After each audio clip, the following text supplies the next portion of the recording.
수일 후에 예수께서 다시 가버나움에 들어가시니 집에 계시다는 소문이 들린지라 많은 사람이 모여서 문 앞까지도 들어설 자리가 없게 되었는데 예수께서 그들에게 도를 말씀하시더니 사람들이 한 중풍병자를 4사람에게 메워 가지고 예수께로 올세 무리들 때문에 예수께 데려갈 수 없으므로 그 계신 곳에 지붕을 뜯어 구멍을 내고 중풍병자가 누운 상을 달아내리니 예수께서 그들의 믿음을 보시고 중풍병자에게 이르시되 작은 자야 네 죄의 사함을 받았느니라 하시니 아멘.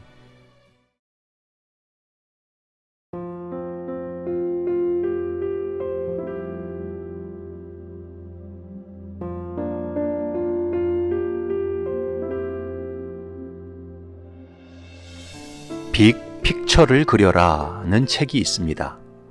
숭실대학교 전옥표 교수가 쓴 책입니다. 이분은 교수이면서 동시에 기업 컨설턴트입니다. 빅픽처란 큰 그림을 뜻합니다. 그는 책에서 3가지를 말합니다. 첫 번째, 인생을 살아가면서 큰 그림, 빅픽처를 그리라는 것입니다. 여기서 큰 그림이란 큰 목표를 뜻합니다. 그러니까 한 번 사는 인생, 큰 목표를 가지고 살라는 것이지요. 두 번째, 목표와 장애물은 묶음 상품이라는 것입니다. 다시 말해서 장애물이 없는 목표는 없다는 것입니다. 어떤 목표를 이루기 위해서는 반드시 장애물을 만나게 되어 있다는 것입니다. 세 번째, 장애물에 너무 집중하지 말고 목표, 빅픽처에 집중하라는 것입니다. 장애물에 너무 신경 쓰면 목표를 잃어버릴 수밖에 없다는 것입니다. 저는 이 이야기가 우리 성도들의 신앙생활에도 그대로 적용된다고 봅니다. 성도에게 있어서 빅픽처, 큰 그림은 언제나 하나님이시고 예수님이십니다. 따라서 성도는 인생을 살아가면서 내 뜻이 아닌 하나님의 뜻을 삶의 목표로 삼고 살아야 합니다. 그런데 하나님의 뜻을 이루기 위해 달려가다 보면 언제나 장애물을 만나게 되어 있습니다. 장애물 없이 순풍에 돛단 듯 하나님의 뜻이 이루어지는 경우는 없습니다.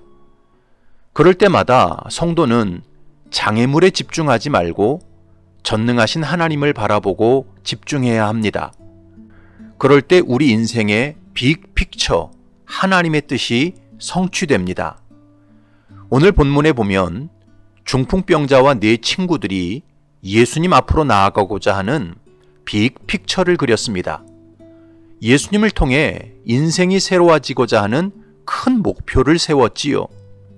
그래서 예수님이 계신 가버나움에 소문을 듣고 찾아왔습니다. 그런데 문제는 무엇입니까? 그들과 예수님 사이에 너무 많은 군중이 몰려와 길을 막고 있었던 것입니다. 예수님을 만나고자 하는 그들의 빅픽처를 방해하는 군중의 장애물이 있었던 것입니다. 1절부터 4절을 보면 수일 후에 예수께서 다시 가버나움에 들어가시니 집에 계시다는 소문이 들린지라 많은 사람이 모여서 문 앞까지도 들어설 자리가 없게 되었는데 예수께서 그들에게 도를 말씀하시더니 사람들이 한 중풍병자를 4사람에게 메워 가지고 예수께로 올세 무리들 때문에 예수께 데려갈 수 없으므로.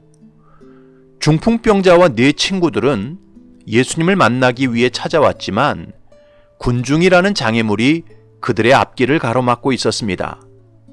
그런데 여러분, 이런 장애물을 만났을 때가 역설적이지만 그 사람의 진정한 믿음이 드러나는 때입니다.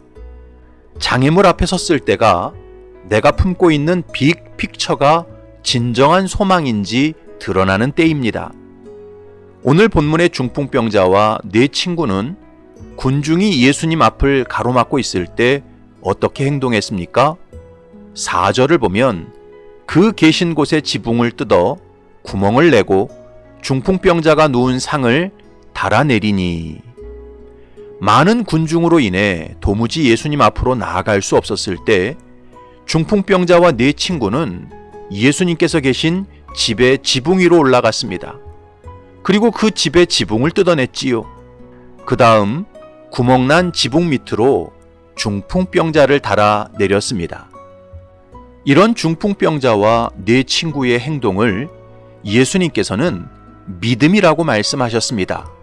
5절에 보면 예수께서 그들의 믿음을 보시고, 사람들은 이 본문을 읽으면서 엉뚱한 생각을 합니다.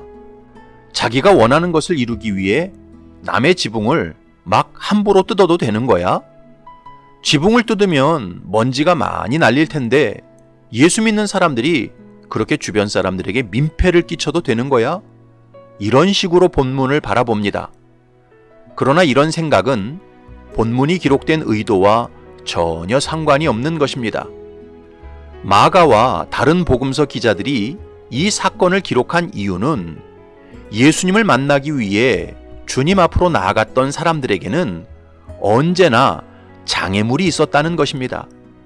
그러나 진짜 믿음을 가진 사람들은 그 장애물로 인해 예수님 만나는 것을 포기하지 않았습니다.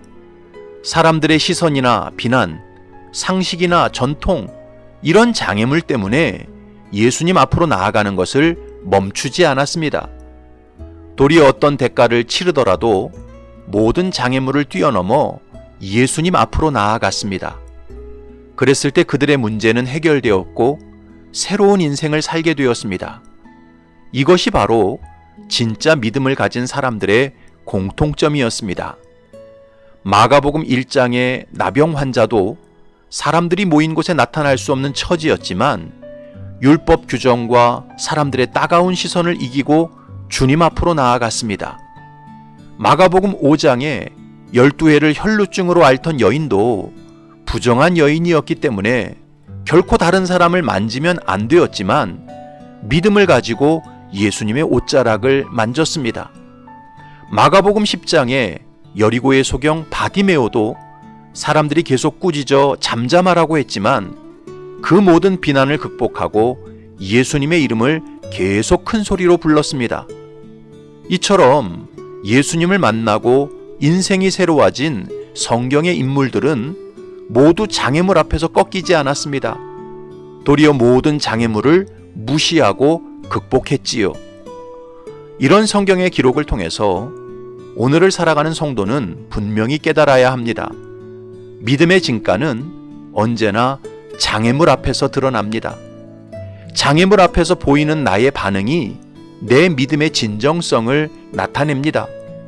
그러므로 돈 몇 푼 더 벌기 위해 주일 성수 계명을 허무는 것은 진짜 믿음이 아닙니다. 자식 좋은 대학 보내기 위해 하나님 경외하고 예배하는 것을 포기하는 것은 진짜 믿음이 아닙니다. 지금 당장 쪼들리지 않기 위해 하나님의 주권을 무시하고 정직한 11조를 드리지 않는 것은 진짜 믿음이 아닙니다. 내 자존심을 지키고 재산을 지키기 위해 하나님께서 맡기신 직분과 소명을 헌신짝처럼 내팽개치는 것은 진짜 믿음이 아닙니다. 진짜 믿음은 그 어떤 장애물을 만나도 하나님의 뜻을 이루기 위해 말씀에 순종하는 것입니다. 미국에서 최고의 패스트푸드 음식점으로 평가받는 칙필레라는 식당이 있습니다. 이 식당의 운영 방침은 성경입니다. 마태복음 7장 12절의 말씀을 따라 남에게 대접받고자 하는 대로 손님에게 대접하고 오리를 가자고 하면 십리를 가라는 말씀대로 손님의 요구 이상으로 서비스를 제공합니다. 점원들은 손님이 들어오면 직접 나와 좌석을 빼주고 테이블마다 싱싱한 생화가 장식되어 있습니다. 또 데리고 온 반려견을 위해 남은 치킨 조각을 줍니다. 손님들은 칙필레 직원들의 미소만 봐도 감동을 받는다고 합니다. 그래서 실제로 미국의 식당 평가 전문 기관인 자갓에서 칙필레를 최고의 패스트푸드점으로 선정했습니다.